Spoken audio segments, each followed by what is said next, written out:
델타포스가 베꼈습니다. 네이비실이 교과서처럼 참고했습니다. 독일의 GSG9, 프랑스 GIGN, 이스라엘 사예렌 마트칼까지 지구상에 존재한다는 모든 특수부대는 예외 없이 이 부대의 교범을 훔쳐봤습니다.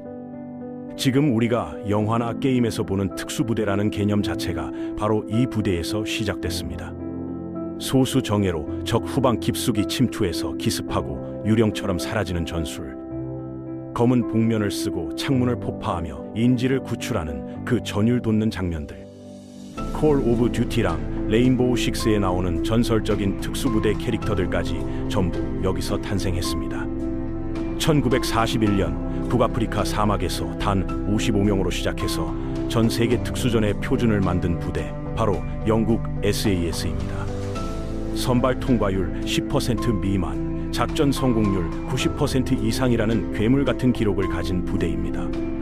세계 2차 대전부터 이란 대사관 인질 구출, 이라크 바그다드 야간 습격까지 80년 넘게 전설을 쌓아온 이 부대가 어떻게 모든 특수부대의 아버지가 됐는지, 오늘 그 찬란하고도 추악한 역사를 처음부터 끝까지 낱낱이 파헤쳐 보겠습니다.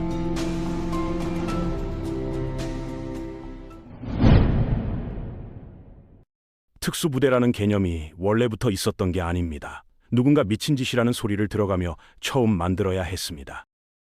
1941년 2차 대전 한복판 북아프리카 사막에서 한 젊은 영국 장교가 정신 나간 아이디어를 들고 나타났습니다. 이름은 데이비드 스털링입니다. 이 사람이 제안한 게 뭐냐면요, 대규모 부대로 정면 승부하지 말고 소수 정예가 적 후방 깊숙이 들어가서 공군 기지를 박살 내버리자는 거였습니다.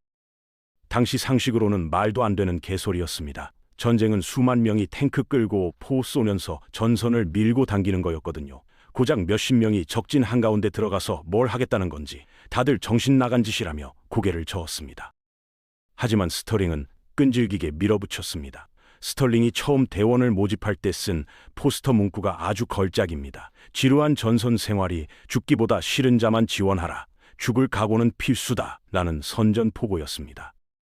전설에 따르면 파티 중에 술이 떡이 된 상태로 모집을 시작했다고 해요. 지원자 100명 중 60명이 그 자리에서 탈락했지만 어쨌든 부대가 만들어졌습니다. 재밌는 건 부대 이름입니다. SAS, 스페셜 에어 서비스, 특수 공수부대라는 뜻이죠.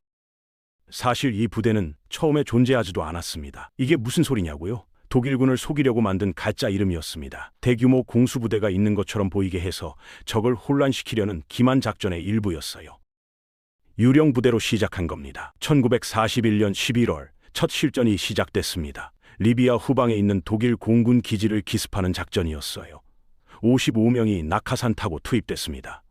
결과가 어땠을까요? 처참한 실패였습니다.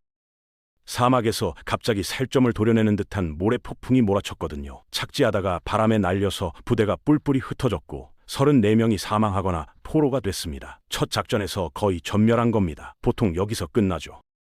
실패했으니 해산이다. 하지만 스털링은 달랐습니다. 실패해서 정답을 배웠습니다. 낙하산이 문제구나. 공중 투입은 변수가 너무 많아. 그래서 전술을 완전히 갈아엎었습니다. 하늘에서 떨어지는 대신 땅으로 가자. 장거리 정찰에 능한 LRDG라는 부대의 지프랑 트럭을 빌려서 사막을 뚫고 들어가는 방식으로 바꾼 거예요. 1941년 12월 타메트 공군 기지 기습 작전이 벌어집니다. 패디 메인이 이끄는 팀이 야간에 귀신처럼 침투해서 폭발물을 설치했습니다. 결과가 완전히 달랐습니다. 독일군과 이탈리아군 항공기 30대 파괴, 연료 저장고 폭파, 아군 부상자는 단 한 명도 없이 사막을 빠져나왔습니다. 첫 작전에서 전멸당했던 부대가 불과 한 달 만에 완벽한 성공을 거둔 겁니다. 여기서 SAS의 철학이 탄생합니다. 소수 정예, 깊은 침투, 기습 후 사라지기. 이 세 가지가 뼈대가 됐습니다. 대규모 병력으로 정면 승부하는 게 아니라 적이 예상 못한 곳에서 갑자기 나타나서 핵심을 때리고 유령처럼 사라지는 전술. 이게 현대 특수부대의 기본 틀이 된 거예요. 부대의 모토가 있죠. 감히 도전하는 자가 승리한다. 스털링이 만든 문구인데 위험을 감수할 만큼 대담한 자만이 결정적 승리를 거둔다는 뜻입니다.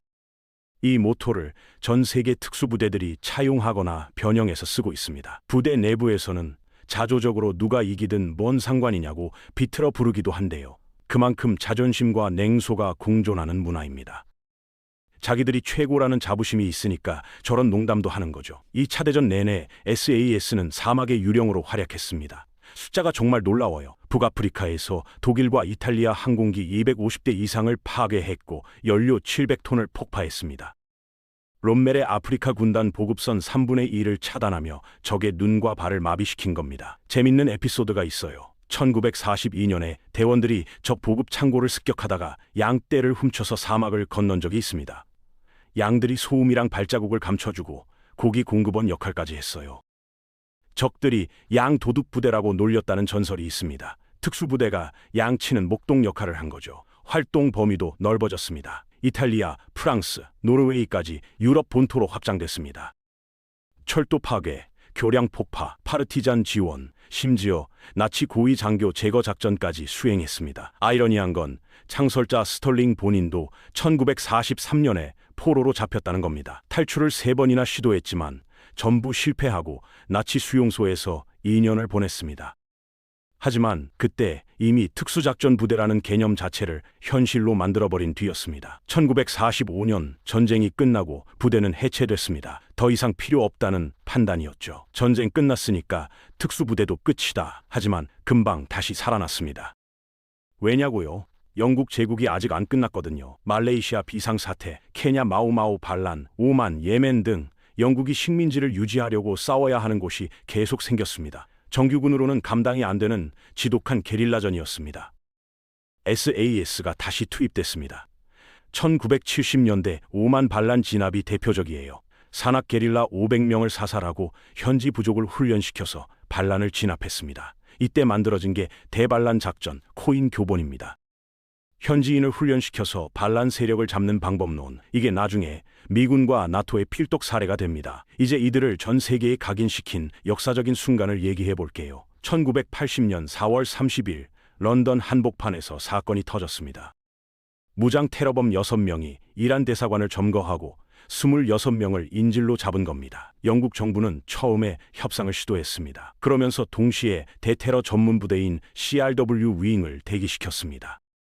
언제든 투입할 준비를 하고 있었던 거죠. 6일 동안 피 말리는 협상이 진행됐습니다. 1980년 5월 5일 상황이 급변했습니다. 테러범들이 인질 1명을 죽여서 시신을 건물 밖으로 던졌습니다. 더 이상 협상은 무의미했습니다. 철의 여인 마거릿 대처 총리가 결단을 내렸습니다. 작전명 님로드, SAS 투입 승인. 오후 7시 7분, 역사적인 17분이 시작됐습니다. 대원들이 2개 팀으로 나뉘어서 건물 위아래에서 동시에 돌입했습니다. 창문을 폭발물로 날려버리고 진입하는 장면이 TV로 생중계됐습니다. 전 세계가 숨을 죽이고 지켜봤습니다. 검은 복면, MP5 기관단총, 폭발 진입. 지금 우리가 영화나 드라마에서 보는 특수부대 이미지 있죠? 그게 바로 이날 만들어진 겁니다. 이전까지 사람들은 특수부대가 어떻게 생겼는지 몰랐습니다. 이날 처음 본 겁니다. 웃기면서도 아찔한 비하인드가 있어요. 생중계 중에 대원이 인질 중 아랍계 남성을 테러범으로 착각해서 총 쏠 뻔했대요. 나중에 확인해보니 인지일이었습니다. 다행히 무사했지만 정말 아찔한 순간이었죠. 17분 만에 작전이 끝났습니다. 테러범 6명 중 5명 사살, 1명 생포, 인질 19명 구출, 인질 2명은 작전 전에 이미 사망한 상태였고요. 대원 피해는 제로였습니다. 완벽한 성공이었죠. 이 작전이 전 세계 특수부대 역사를 바꿔버렸습니다. 이란 대사관 작전 이후 모든 나라가 대테러 부대를 만들거나 강화하기 시작했습니다. 그리고 전부 이들의 전술을 복제했습니다. 구체적인 영향을 볼까요? 독일 GSG9는 1972년 미넨 올림픽 참사 이후 창설됐는데 이란 대사관 작전 보고 전술을 전면 재정비했습니다. 프랑스 GIGN도 1980년대 인질 구출 작전에 이들의 교범을 그대로 적용했습니다. 미국 델타포스는 더 직접적입니다. 창설자 찰리 베크위스가 여기서 교환 장교로 근무하면서 배운 거예요. 미국으로 돌아가서 델타포스를 만들 때 SAS를 그대로 본떴습니다. 선발 과정, 훈련 체계, 작전 철학까지 전부요. 현대 대테러전의 교과서가 이날 쓰인 겁니다. 이들은 북아일랜드에서도 활약했습니다. 1969년부터 1998년까지 아일랜드 공화국군을 상대로 도시 게릴라전을 벌였습니다. 이건 사막이나 정글이 아니라 도시 한복판에서 싸우는 겁니다. 감시, 잠복, 표적 제거, 보이지 않는 전쟁이었습니다. 재밌는 건 잠복 방식입니다. 대원들이 양복에 넥타이 차려입고 술집에 앉아 동향을 감시하고 농부 복장으로 매복했습니다. 적 입장에서는 그냥 옆집 아저씨인 줄 알았던 거죠. 나중에 이라크에서는 택시 운전사 복장으로 표적을 납치하기도 했습니다. 1987년 록골 작전이 유명해요. 적이 대규모 박격포 공격을 계획한다는 정보를 입수했습니다. SAS가 미리 매복해 있다가 기습했습니다. 적 대원 8명 사살, 경찰 측 피해 제로, 정밀 매복 작전의 교과서적인 사례로 남았습니다. 하지만 여기서부터 이 전설적인 부대의 추악한 민낯이 드러나기 시작합니다. 1988년 지브롤터에서 적 폭탄팀 3명을 공개 거리에서 사살한 작전입니다. 나중에 확인해보니 사살된 3명한테 무기가 없었습니다. 차량 폭탄도 없었어요. 유럽 인권재판소에서 국가에 의한 불필요한 살상이라는 판정이 내려왔고 영국 내에서 폭동이 일어나기도 했습니다. 전설의 칼날에 피 묻은 그림자가 드리운 사건입니다. 1991년 걸프전에서 이들은 이라크 서부 사막으로 침투했습니다. 스커드 미사일 발사대를 찾아서 파괴하거나 위치를 알려주는 임무였습니다. 스커드가 이스라엘을 때리면 전쟁 판도가 바뀔 수 있었거든요. 브라보2 제로라는 작전이 유명합니다. 8명짜리 정찰팀이 이라크 깊숙이 들어갔다가 발각됐습니다. 추격전이 벌어졌고 대원들이 뿔뿔이 흩어졌습니다. 3명 사망, 4명 포로, 1명만 탈출에 성공했습니다. 처참한 결과였죠. 하지만 이 작전이 이들을 더 유명하게 만든 이유가 있습니다. 생존자들 때문이에요. 유일하게 탈출한 크리스 라이언은 300km를 사막에서 걸어서 시리아 국경까지 탈출했습니다. 인간 한계를 넘은 거죠. 포로가 되었던 앤디 맥랩도 고문을 견뎌냈습니다. 나중에 두 사람이 각자 책을 썼습니다. 브라보2 제로와 더 원, 2권 합쳐 200만 부 넘게 팔렸고 영화로도 만들어졌습니다. 웃긴 건 두 사람이 서로 내가 더 고생했다면서 경쟁하다가 소송까지 갔다는 뒷이야기도 있습니다. 누가 더 영웅이냐를 두고 싸운 건데 실패한 작전이 오히려 부대를 더 유명하게 만든 셈입니다. 2003년 이라크전 이후에는 미국 제2사과 합동작전을 시작했습니다. 테스크포스 블랙이라는 이름으로 바그다드에서 알카에다를 상대로 밤낮 없이 습격작전을 벌였습니다. 찾고 고정하고 끝낸다, 이 작전을 하루에 여러 번씩 반복했습니다. 숫자가 놀라워요. 2007년에서 2008년 사이 18개월 동안 약 3,500명을 체포하고 수백 명을 사살했습니다. 바그다드의 폭탄 테러가 한 달에 150건에서 2건으로 줄어들 정도였습니다. 효과가 확실했던 거죠. 물론 대가도 있었습니다. 대원 6명이 전사하고 30명이 부상당했습니다. 엄청난 작전 템포를 유지하며 인명피해도 따라온 거죠. 아프가니스탄에서도 마찬가지였습니다. 탈레반과 알카에다 표적 사냥에 깊이 관여했습니다. 하지만 여기서 다시 한번 추악한 진실이 터집니다. 2010년대 이후 충격적인 증언들이 나왔어요. 저항하지 않는 민간인을 살해하고 옆에 총기를 갖다 놓는 조작을 했습니다. 교전 중 사살로 위장하기 위해 시신 옆에 위장 총기를 배치한 전쟁 범죄 의혹입니다. 2015년에 시작된 조사가 2026년 지금까지 이어지고 있는데 결과는 처참합니다. 사살된 50건 이상의 사건 중 상당수가 민간인 살해 의혹을 받고 있습니다. 심지어 국방부 문서 일부가 고의로 삭제됐다는 증거 은폐 논란도 계속되고 있는 거죠. 비밀과 무제한 권한이 가져오는 오만과 도덕적 타락, 이것도 이들이 남긴 중요한 교훈입니다. 전설의 부대라는 방패 뒤에 숨어 법 위에 심판자 노릇을 한 겁니다. 부대에 들어가는 게 얼마나 어려운지 얘기해 볼게요. 아무나 지원하는 게 아닙니다. 영국 육군, 해병대, 공군, 해군 중에서 지원한 사람만 가능합니다. 선발 통과율은 고작 10% 미만입니다. 미 해병대 기초훈련 통과율이 90%인 것과 비교하면 얼마나 어려운지 감이 오시죠. 악명 높은 산악 행군 단계가 있어요. 힐스 페이즈라고 부르는데 지도랑 나침반만 들고 수십 킬로미터를 정해진 시간 안에 완주해야 합니다.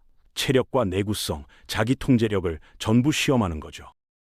2021년에는 훈련 중에 3명이 저체온증으로 사망할 만큼 혹독합니다. 매년 10%에서 20%가 탈락하거나 부상당합니다. 인간이 버틸 수 있는 한계를 기준으로 설계된 과정이라는 말이 괜히 나온 게 아닙니다. 황당한 탈락 사례도 있어요. 지도를 잃어버려서 관광객 따라가다 탈락한 케이스, 벌레 알레르기가 심해서 포기한 케이스, 한 대원은 와인 한 병 마시다 걸려서 쫓겨났대요. 정글 훈련도 있습니다. 벨리즈나 브루나이의 습도 100%와 벌레, 질병이 사람을 갈아버립니다. 가장 악명 높은 건 신문 저항 훈련입니다. 일부러 체포 상황을 만들어 강압 신문을 받게 합니다. 커피 한 잔만 주면 다 불겠다고 항복해서 탈락한 지원자 이야기는 이미 유명하죠. 여기서 무너지면 실전에서도 무너진다고 보는 거예요. 여기까지 통과해도 14주짜리 전술 과정을 거쳐야 합니다. 고급 무기 사용과 폭파, 전투 의료까지 실제 임무에 필요한 모든 기술을 배웁니다. 영국 해군 특수부대 SBS와는 라이벌 관계인데 합동훈련 때 장비를 훔치기도 합니다. 현재 규모는 약 500명에서 700명 정도로 추정됩니다. 최근에는 우크라이나와 중동에 비공식 지원을 하고 있다는 의혹도 있죠. 미 육군 제2사과 합동작전의 표준을 세웠고 대테러 교범의 원조가 된 부대입니다. 콜 오브 듀티 같은 게임에 나오는 캐릭터들도 전부 이 부대를 모델로 한 겁니다. 1941년 사막에서 55명으로 시작해 전 세계 특수전의 기준을 만든 부대. 첫 작전에서 전멸당할 뻔했지만 실패해서 배워 모든 특수부대의 아버지가 됐습니다. 감히 도전하는 자가 승리한다 라는 이 철학이 지금까지 전 세계 특수부대의 DNA에 새겨져 있습니다. 특수부대의 진짜 역사를 알고 싶다면 이들을 보십시오. 모든 전설과 비극의 시작은 바로 그들이었으니까요.